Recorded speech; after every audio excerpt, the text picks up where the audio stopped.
What's up, dude? You ready to make a video? Yeah? Alright, well let's jump into it. What's up, ladies and gentlemen? Welcome back to the channel. For those of you that are new here, my name is Dalton. I ride and race bikes, and today we are going to dive deep into my Whoop recovery metrics over the last few months, dating back to December when I actually came down with COVID, and then tracking those metrics and seeing key differences from then until basically now, which is me actually having put in a good base block over January and February and feeling like I'm actually starting to return to what is a normal state of fitness, or at least a normal baseline for me. Now, if you are completely unfamiliar with Whoop, basically it's a strap that tracks your data. I will get there and explain a little bit more about these metrics and what it tracks in the later parts of this video. To kick this off, I really just want to say my Whoop metrics have been so far out of whack lately. So far from those baseline metrics that I saw when I was really on form in late 2020 and early 2021. Of course, I didn't do any structured training in 2021 at all, and honestly, I think I raced just way too much for my own liking, and that caused a lot of burnout, to the extent that I didn't even want to get on the bike midweek and do the training necessary to be racing at top form. On top of all that, I think I was sick around 5 times last year. So basically every time that I would get motivated and excited to train or be looking forward to some particular race, what would happen? A cold, a sinus infection, bronchitis, whatever you can imagine, I ended up coming down with it probably 5 or 6 times last year. You can even see this on my Strava fitness graph. And honestly, I don't put any stake in Strava fitness graphs whatsoever, but it does tell a little bit of a story. So I do want to look at it here. Every time you would see my fitness start climbing, and basically that just means I was being consistent on the bike, you would suddenly see this sharp drop off. And that sharp drop off basically indicated that I was not riding the bike whatsoever. And that came from, like I said, being sick and then a huge lack of motivation. That all being said has nothing to do with the end of 2021. So let's fast forward a little bit to December. At the end of 2021, I jumped on board with Taylor Warren with Source Endurance. He's a rider for CS Velo and a friend of mine, and he's been coaching me ever since. As soon as we started working into a really nice base block for the 2022 early season races, my Whoop metrics went absolutely insane. Obviously, as you guys already know, this is because I ended up getting COVID. To this point, I haven't really gone into much detail on COVID, my Whoop data metrics, or my recovery from it. I did briefly touch on it back in January in another video if you're interested in what that looked like. Alright, I know you're probably all wondering what the heck am I referring to when I talk about Whoop metrics. If you're not familiar with Whoop, it's this band that I wear basically 24/7 on my wrist. This band right here tracks basically everything from daily strain, calories burned, it tracks activities, it tracks all my sleep, but the most important thing that I want to talk about is recovery. So what am I really referring to when I talk about baseline recovery metrics? These metrics more specifically are heart rate variability, resting heart rate, and respiratory rate. So your resting heart rate is pretty self-explanatory. It is just the heart rate that you see at rest, and it's basically calibrated by Whoop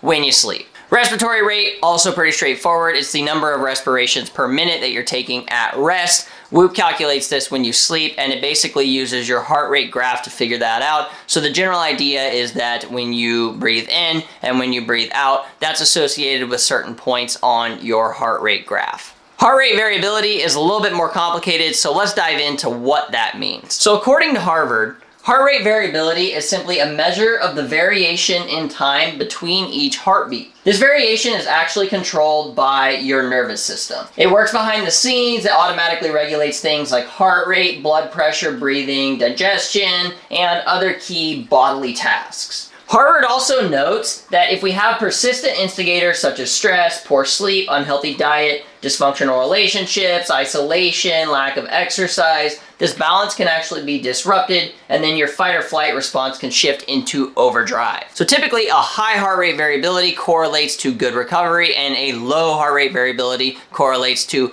being less recovered. That might seem counterintuitive, but I found an article here that helps me explain why. So generally a low heart rate variability or less variability in your heartbeats indicates that the body is under stress from exercise, psychological events, or other internal or external stressors, kind of as Harvard mentioned before. Higher heart rate variability or greater variability between heartbeats usually means that the body has a strong ability to tolerate stress or is strongly recovering from prior accumulated stress. So basically the way that I interpret this is that heart rate variability being elevated means that you're able to tolerate the stress that you're putting your body under very well. And typically when you're under heavy training load, you want to see a high heart rate variability, meaning that you are more recovered. Now I understand all I've given you guys thus far is background, and now I want to dive into my metrics specifically and see how those have adapted over time after having COVID. The way I want to do this is I'm actually going to show you a really cool feature that Whoop offers, which is called your monthly performance assessment.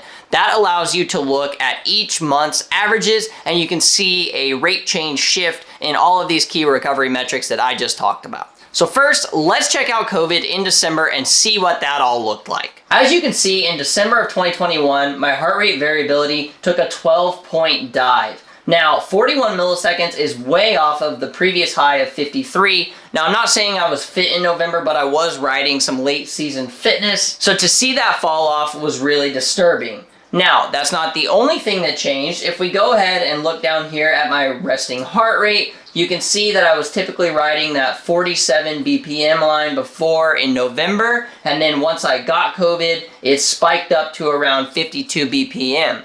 Now, both of these metrics are despite me doing absolutely nothing in December. I did not train whatsoever. I got COVID on, I believe, like the 4th or 5th, and then I didn't touch the bike again for a full month. All the other months that you see here were under a much more intense training load and a level of activity that was far higher than December. So even with a heavily reduced training load, I was seeing some pretty crazy numbers here that were well below what my normal baseline is, even when I'm not necessarily fit. Probably the most frightening metric that you actually don't see here on the monthly performance assessment is my respiratory rate. So in December, I was regularly seeing days that were up in like the 17s and 18s. My normal baseline prior to having COVID was in the high 15s and low 16s pretty consistently, even under a pretty good amount of training load. So like I said, all my metrics were way out of whack in December, and then even in January, they didn't really recover fully. So let's take a look at those metrics in January and see how I progressed after just having gotten back on the bike in early January after all the holidays. So as you can see in January, my heart rate variability started to go up pretty considerably. I was back up 7 points to 48 milliseconds, and then my resting heart rate didn't really change much.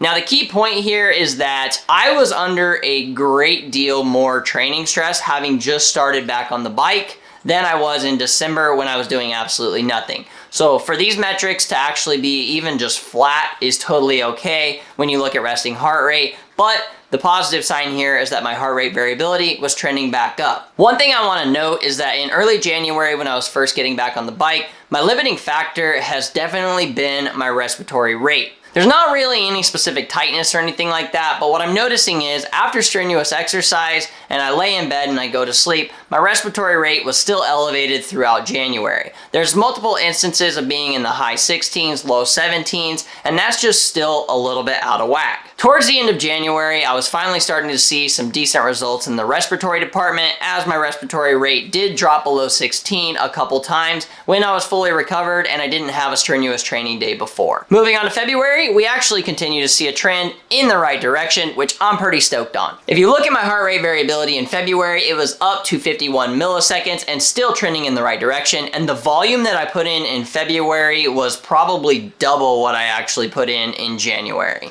My resting heart rate continued to drop on average even after strenuous training days where I would see it probably in the low 50s. I was actually starting to see it trend back downward to the low 40s range. I regularly saw instances on recovery days where I would see that 42, 43, 44 BPM that I'm used to. Respiratory rate has also come down considerably, which is super promising. I'm regularly seeing low to mid 16s, and then on my good days when I'm actually fully recovered, I'm seeing high 15s once again. On the bike, I'm feeling much better overall. I'm able to get out of my threshold zones a little bit, and I'm not just dying and huffing and puffing and struggling for air. Just a quick note, over the course of this entire thing, I've never once struggled with oxygen. When I do put my oximeter on just to see kind of where I'm at, I've never been below what is normal, the 97, 98, 99 range. I was never once worried about my health overall during this period, and it was important that I got clearance from my doctors before I ramped back into any kind of training. Now, I know my normal respiratory rate may not look like yours, and that's totally fine,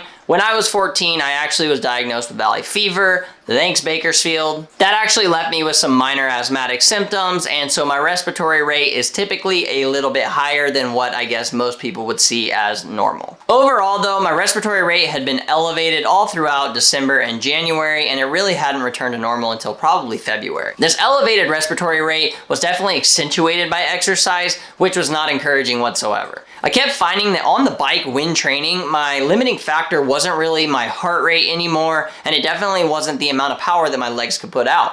What I was finding was my limiting factor was actually my respiratory rate and my ability to deliver oxygen to my extremities when I would start to creep above that threshold zone into VO2 and anaerobic. After really hard efforts, what I would notice is my respiratory rate would stay elevated over the course of the next couple days. So if we fast forward and we talk about right now, my respiratory rate is no longer that limiting factor that it was before. I'm able to crush threshold intervals and I'm able to breathe freely, and it doesn't cause any problems anymore. In addition, my respiratory rate doesn't stay super elevated after those efforts. Although I haven't regularly seen the high 15s like I did back before I got COVID, I am starting to see low 16s and high 15s occasionally, and that's really encouraging because I am under a lot of training stress right now, so it's really nice to see that I'm still trending in the right direction, even under that additional load. Overall, I would say the needle is definitely moving in the right direction, and I'm excited to keep training. I guess my conclusion here is that it just takes time to get back to what you feel is fit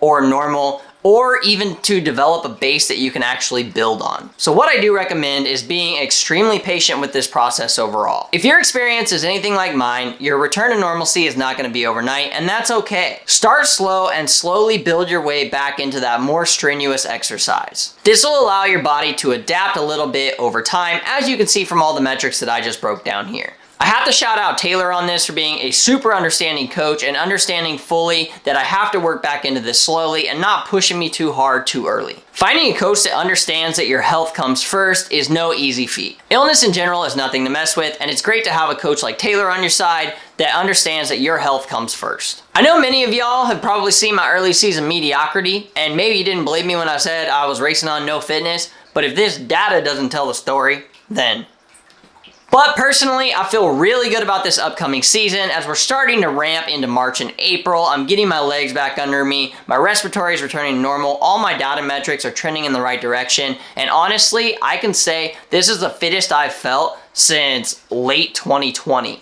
So I'm about to be flying. If you guys want to see some recap of that early season racing that I was talking about, you can check out this video right here, which is actually the vlog from Valley of the Sun. Thanks for watching, and I'll see you guys again soon. McCoy. Hey, tell them about Whoop. Or don't.